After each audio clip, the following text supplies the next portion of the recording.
freshman year on, what's kind of a couple moments or maybe your favorite game that, right, as of now? I know it's supposed to be in the future still, but that you kind of take away from your experience here.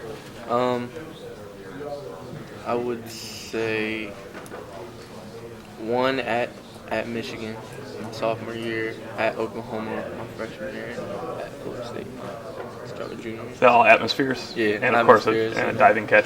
Yeah.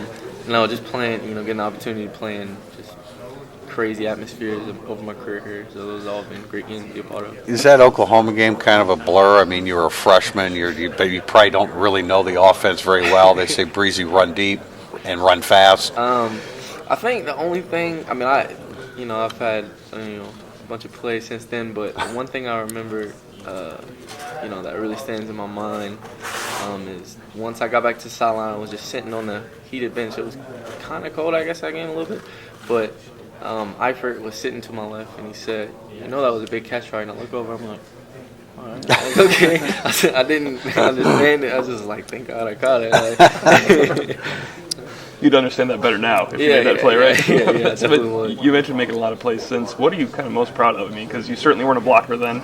You weren't a guy that even last year, the beginning of last year, I think you said you wanted to get better yards after the catch, and that's come this season. Yeah. What are you most proud of in your growth since then? Just being able to work my way from the bottom and really just focus on developing myself as a man and as an overall receiver, both blocking and catching. And, I feel like with the help of Coach Denbrock, I've been able to really move my skills up, to places I never thought. If you guys win the last 3 games, you'll win 40 games. That hasn't happened since the 1990 class enrolled, actually. You lost a bunch of guys to start from this class. I mean, you lost 5 or 6 guys from it pretty quickly. Is it not surprised by your success, but you kind of take some satisfaction that you were able to win that many games, losing that many guys early? Yeah.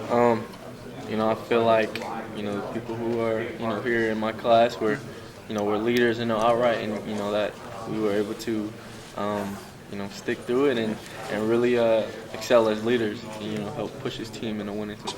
He said that in preparation for it, you guys met collectively, and he tried to talk about the nuances and why you're doing what you're doing in the red zone to give you guys a better overall understanding.